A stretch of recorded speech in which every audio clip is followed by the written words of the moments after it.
दोस्तों modern history में आज अपने सेकंड टॉपिक पे बढ़ेंगे, अगला बढ़ेंगे। काफ़ी सारी जो वॉर्स हैं, इंपॉर्टेंट डेट्स हैं, वो सब जानेंगे अंग्रेज़ों के बारे में। तो सबसे पहले जो आपको डेट याद रखनी है वो है फ़र्रुखशियार फरमान के बारे में। 1715 में ये फ़र्रुखशियार फरमान आया था। कब आया था? 1715 में।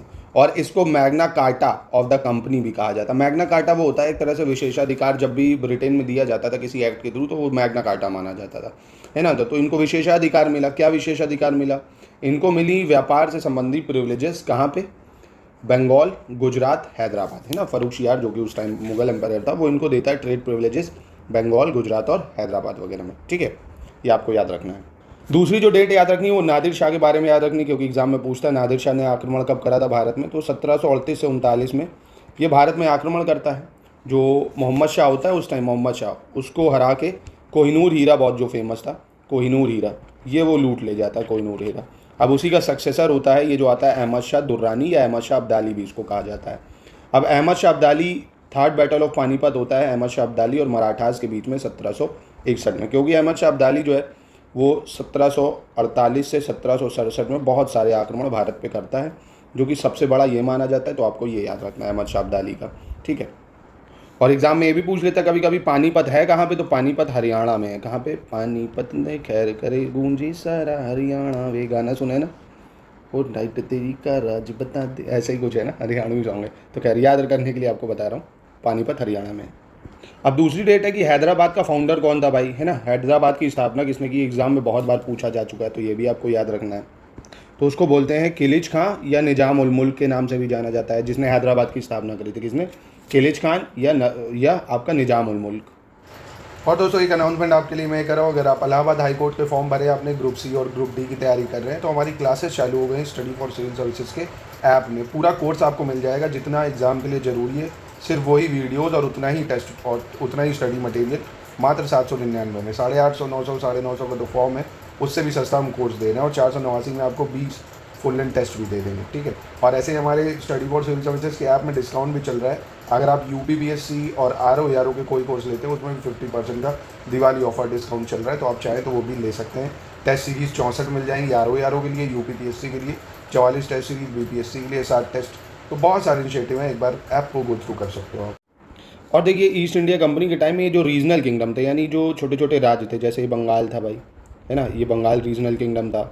अवध हिस्सा आ जाता था मुगल के हिस्से में, ये सब हिस्सा जो है ये सब मुगल्स के में आता था। ये राजपूताना का हिस्सा आ जाता था। मराठास का काफ़ी बड़ा साम्राज्य था, आप देख सकते हो मराठास का। ये हैदराबाद का साम्राज्य था। ऐसे ये मैसूर का था, फिर ये पोलीगढ़ का था। अब ये लोग क्या करेंगे, एक एक करके सबका नंबर लगाएंगे। मुगल्स को अभी प्लासी और बक्सर में साइड लाइन कर देंगे, ठीक है। तो बंगाल अंगाल सब इनके अंडर में ये सब आ जाएगा, ठीक। बक्सर के युद्ध से राजपूतों को ये अलग जाट वाट के साथ निपटा देंगे यहाँ से। मराठास को ये भी अभी ख़त्म करेंगे एंग्लो मराठा वॉर में। सिख में इन सबको ख़त्म कर देंगे एंग्लो सिख वॉर में। मैसूर वॉर में मैसूर को ख़त्म करके पूरा ब्रिटिश इंडिया अभी कब्जा हो जाएगा। वही सब हम लोगों को देखना है। अब जो देखिए दूसरा मोस्ट इम्पॉर्टेंट वॉर है, और देखिए थोड़ा सा इसका बैकग्राउंड समझ लीजिए। प्लासी के बैटल में क्या होता है? पहली चीज़, प्लासी है कहाँ पे? तो ये वेस्ट बंगाल में प्लासी। अब मामला ये है कि जब आपको पता है अभी इनको ट्रेड प्रिविलेजेस मिल गई थी बंगाल में, है ना, तो ये लोग क्या करने लगे थे, मिसयूज़ करने लगे थे बहुत सारी ट्रेड प्रिविलेजेस का, मिसयूज़ करने लगे, करप्शन करने लग गए। तो जो मुगल एम्पायर है, बंगाल का नवाब है, उसके पास टैक्स वैक्स आना बंद हो गया है ना, उसको काफ़ी ज़्यादा नुकसान होने लग गया। तो उसने क्या करा, उसने जो इंग्लिश का फोर्ट था, दुर्ग था कलकत्ता में जो अंग्रेज़ों का दुर्ग था, उस पर आक्रमण कर देता है। और एक ब्लैक होल ट्रेजिडी होती है बहुत फेमस, आपको याद रखनी है, black hole tragedy. Black hole tragedy में क्या होता है, सिराजुद्दौला जो होता है नवाब ऑफ बंगाल, कौन? सिराजुद्दौला। ये क्या करता है, 146 अंग्रेज़ों को एक छोटे से कमरे में बंद कर देता है। दम घुटने से सबकी मौत हो जाती है। 123 लोग कहते हैं उसमें मारे गए थे। एक बहुत छोटे कमरे में नहीं, बहुत सारे लोगों को भर दो भाई, मर जाएंगे सब। तो अंग्रेज़ भाई से बहुत नाराज़ होते हैं। अब वो सिराजुद्दौला के जितने दुश्मन होते हैं, जैसे मीर जाफ़र, ठीक है, राय दुर्लभ जगत सेठ, जो बहुत सारे इसके पारिवारिक दुश्मन और समाज के जो दुश्मन होते थे इसके सोसाइटी के, उन सब को मिल के, कहते नहीं दुश्मन का दुश्मन दोस्त होता, अंग्रेज प्लस जो इसके दुश्मन थे उनसे मिल के एक अलाइंस बनाते हैं। और इन्हीं का एक मिलिट्री वाला होता है, मतलब जो इनकी सेना अधिकारी होता है, मीर जाफ़र, उसको ऑफ़र करते हैं क्या, मीर जाफ़र को, कि हम तुम्हें बंगाल का नवाब बनाएंगे, इसको हरवाओ। तो देखिए अंग्रेज़ों की फ़ोर्स बहुत कम होती है और सिराजुद्दौला के पास 50,000 से ज़्यादा स्ट्रॉन्ग फोर्स होती है, फिर भी बिना युद्ध के ही ये हार जाता है। तो जो बैटल ऑफ प्लासी है बेसिकली किसके बीच में होता है, आपको ये याद रखना है। अंग्रेज़ों की तरफ से रॉबर्ट क्लाइव लड़ रहा होता है, रॉबर्ट क्लाइव, और इधर से सिराजुद्दौला होता है, सिराजुद्दौला जो कि नवाब होता है बंगाल का, ठीक है। और रिज़ल्ट क्या निकलता है इसका भाई, रिज़ल्ट यही निकलता है, सिराजुद्दौला तो भाग जाता है बेचारा, फिर बाद में मारा जाता है।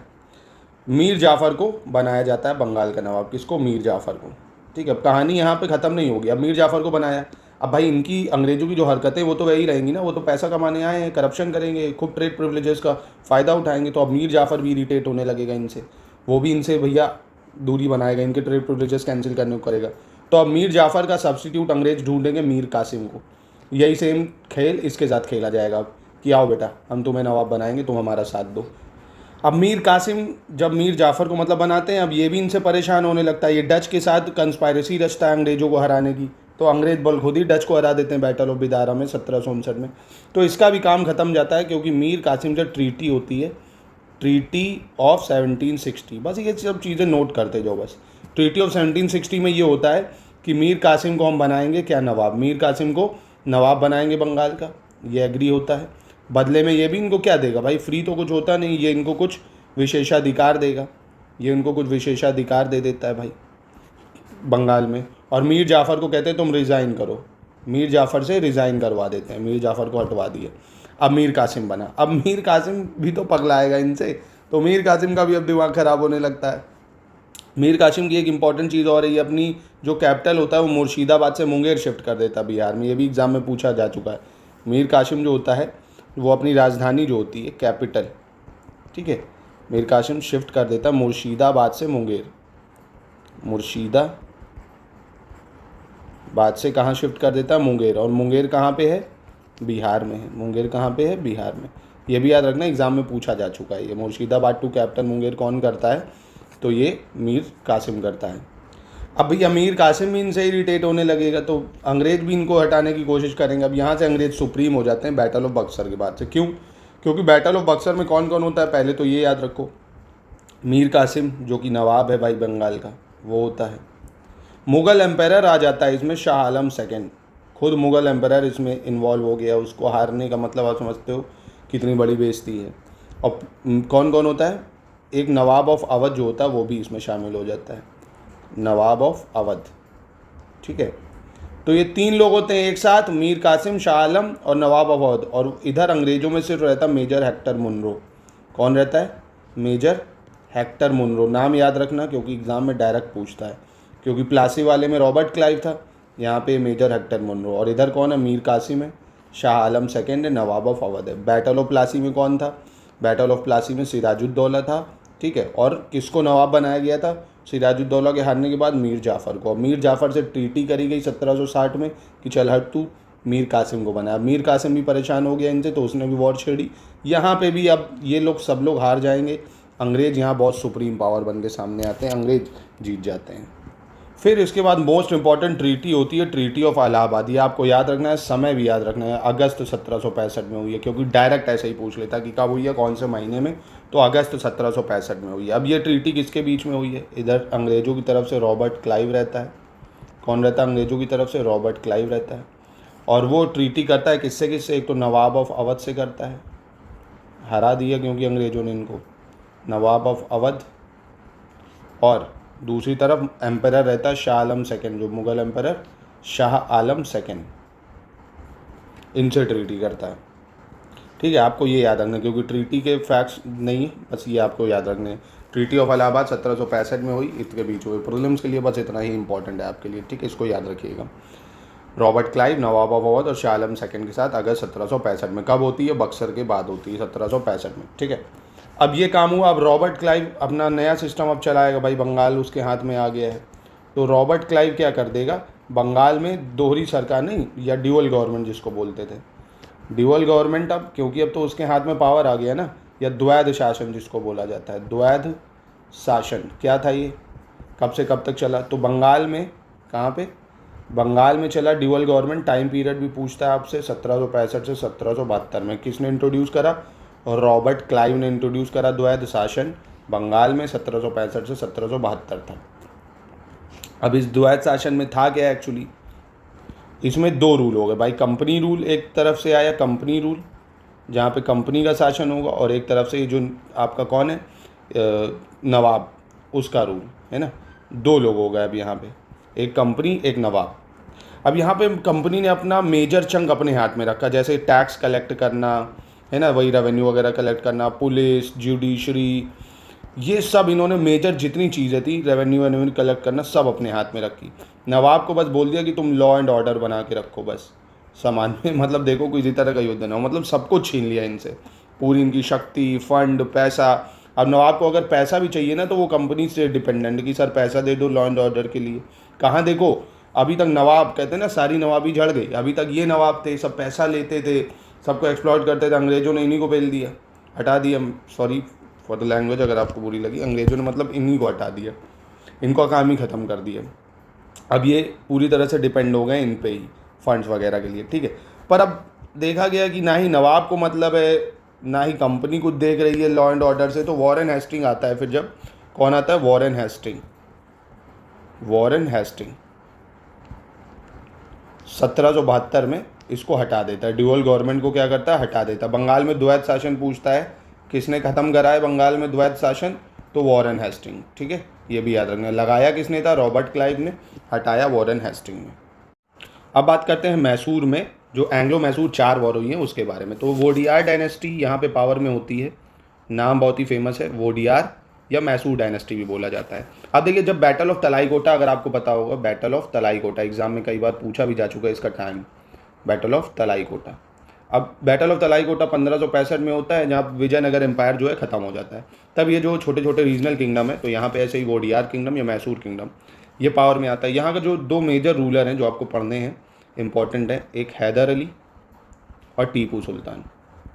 यही मैसूर डायनेस्टी के सबसे पावरफुल लीडर माने जाते हैं। हैदर अली तो बेचारा बहुत गरीब परिवार से था, जो वोडियार डायनेस्टी का राजा है उनमें ये घोड़सवार था, एक हॉर्समैन था, बहुत ही उनकी आर्मी में हॉर्समैन था, बट ये बहुत ही ज़्यादा इंटेलेक्चुअल, बहुत बुद्धिमान था, जिसने अपनी बुद्धिमानी से मैसूर को एक अलग दिशा दी, है ना। इसने क्या करा? हैदर अली ने ये देख रहा था फ्रेंच और अंग्रेज़ों की राइवलरी चल रही है, अंग्रेज साले बड़े हॉस्टाइल नहीं है, मतलब बहुत ही ज़्यादा वैसे हैं, तो इन्होंने क्या करा? फ्रेंच से ट्रीटी करी, मतलब फ्रेंच से की मदद से डिंडीगुल जो है, डिंडीगुल क्या डिंडीगुल है कहाँ पे? एग्जाम में पूछा जा चुका है, तमिलनाडु में। फ्रेंच की हेल्प से डिंडीगुल में एक आर्म्स फैक्ट्री, यानी जो हथियारों की फैक्ट्री होती है वो बनाते हैं ये लोग, आर्म्स फैक्ट्री बनाते हैं, सेट करते हैं।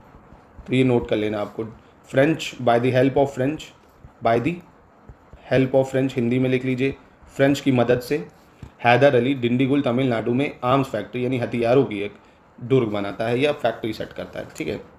अब देखिए आपको ये 4 वॉर याद रखने हैं, एंग्लो मैसूर वॉर और उनकी ट्रीटीज जो एग्जाम में होती है। पहला Anglo Mysore war time period है 1767 से 69, दूसरा है 1780 से 84, तीसरा है टाइम पीरियड 1790 से 92, चौथा है 1799।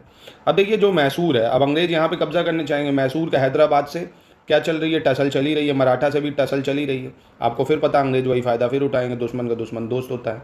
अंग्रेज, मराठा और हैदराबाद मिलकर मैसूर पे अटैक करना चाहेंगे, पर हैदर अली अपनी दिमाग से इन दोनों को अपनी तरफ कर लेता कि चलो ठीक है अंग्रेजों को हराएंगे, हम तुम्हें जो मांगोगे देंगे, उल्टा ही कर लेते। और देखो सब प्रॉफिट के लिए थे, चाहे वो मराठा हो, हैदराबादी हो, कोई भी हो, सबको अपने फ़ायदे से मतलब था, तो ठीक है। तो यहाँ पे अंग्रेजों को फिर हार का सामना करना पड़ता है। तो यहाँ होती है ट्रीटी ऑफ मद्रास। फिर क्या होती है? Treaty of Madras. Treaty of Madras की वजह से ही दूसरी वॉर हो जाएगी। क्यों? ट्रीटी ऑफ मद्रास आपको पहली चीज़ याद रखनी है, पहले एंग्लो मैसूर वॉर की तरह होती है। अब अंग्रेज इनको कहते हैं कि जब भी मराठा या निजाम मैसूर पे अटैक करेंगे तो हम उनकी मदद करेंगे। अब यही होता है दोबारा जब इन पे अटैक होता है, अंग्रेज मदद ही नहीं करते, तो ये कहते हैं यार अंग्रेज बेकार हैं, फ्रेंच इनके बदौलत ज़्यादा सही हैं। और दूसरे वॉर में ट्रीटी होती है treaty of Mangalore. Treaty of Mangalore क्यों होती है? क्योंकि हैदर अली तो मर जाएगा, अब 1782 में कैंसर हो जाता है, हैदर अली की मौत हो जाती है, जो हैदर अली है उसकी मृत्यु हो जाती है। तो टीपू सुल्तान फिर ये ट्रीटी करता है अंग्रेजों से, ट्रीटी ऑफ मैंगलोर। आपको प्रीलिम्स के लिए ज़्यादा लोड नहीं लेना, बस ये समय और ये ट्रीटी याद रखेंगे मैचिंग में, क्योंकि ये करने को आ जाती है, ठीक है। फिर तीसरे एंग्लो जो मैसूर वॉर होती है, टीपू ही सुल्तान अब इसको कंटिन्यू करेगा, तो यहाँ ट्रीटी ऑफ सेरी नागपट्टनम होती है। ट्रीटी ऑफ सेरी नागपट्टनम, सेरी नागपट्टनम, ठीक है, हिंदी में भी यही बोलते हैं सेरी नागपट्टनम। ट्रीटी ऑफ सेरी नागपट्टनम ये तीसरे एंग्लो मैसूर वॉर में होती है, पहले में ट्रीटी ऑफ मद्रास, दूसरे में ट्रीटी ऑफ मैंगलोर, ठीक है। चौथे में कोई भी ट्रीटी नहीं होती है, चौथे में कोई ट्रीटी नहीं होगी। यहाँ पे फिर एंग्लो मैसूर वॉर का काम ही खत्म हो जाएगा, अंग्रेज पूरा मैसूर को कब्जा कर लेंगे अपने अंडर में। टीपू सुल्तान के भी बच्चों को कैद कर लिया जाता, पैसा मांगा जाता, जब पैसा दोगे तब छोड़ेंगे।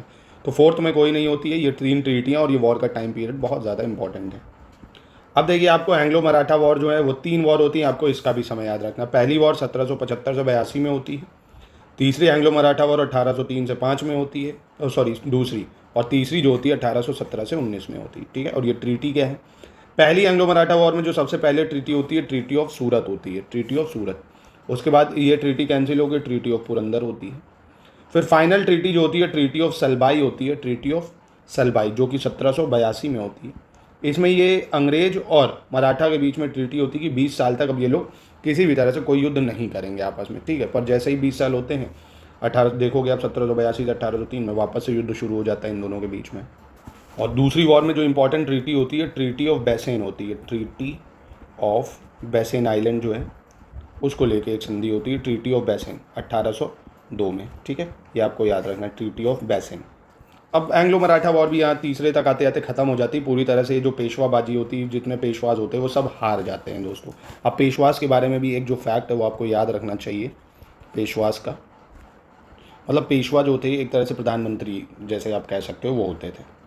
आपको ये मराठास में इंपॉर्टेंट टर्म भी याद रखना, जैसे जो गायकवाड़ हैं, गायकवाड़ ये बड़ौदा में होते थे, गायकवाड़ बड़ौदा के होते थे। भोसले जो थे ये नागपुर के होते, जैसे आशा भोसले आपने सुना ना, ये मराठा ही थी, नागपुर की। होलकार्स इंदौर में पाए जाते थे, इंदौर में, एमपी में। सिंधिया जैसे ज्योतिरादित्य सिंधिया, ये सब यही मराठा ही परिवार से रहे हैं, ग्वालियर के थे ये, है ना। सिंधियाज ग्वालियर में होते थे। पेशवाज जो थे ये पूना में होते थे, पूना में। ये भी प्रीलिम्स में पूछे जा सकते हैं कई बार, है ना, तो इनको भी आपको याद रखना चाहिए, काफ़ी महत्वपूर्ण है ये। अब देखिए, मराठा मैसूर को हो गया, मराठा का काम ख़त्म कर दिया, है ना। हैदराबाद में निजाम का भी काम ख़त्म। अब सिंध को कब्जा करते हैं ये। उसके बाद ये सिख और राजपूत वगैरह पे चलेंगे। तो 1843 आपको टाइम याद रखना, गवर्नर जनरल एलन ब्रो जो होता है वो सिंध को मर्ज कर देता है ब्रिटिश एम्पायर में, है ना। सिंध को मर्ज करता है ब्रिटिश एम्पायर में, काफ़ी इंपॉर्टेंट है ये, आपको याद रखना। जो पाकिस्तान में ना इस टाइम, तो उसको भारत ब्रिटिश एम्पायर में मर्ज करने वाला गवर्नर जनरल एलन ब्रो था। 1843 में सिंध को मर्ज करता है। ठीक है, अब आज के लिए यही टॉपिक हिस्ट्री करेंगे। अब जो हम लोग करेंगे वो सिख वॉर देखेंगे हम लोग, एंग्लो सिख वॉर। फिर अफगानिस्तान से जो अफगान वॉर होती है, बर्मा वॉर होती है, वो सब देखेंगे। नेपाल से जो होती हैं बचे हुए, ये हम लोग देखेंगे नेक्स्ट वीडियो।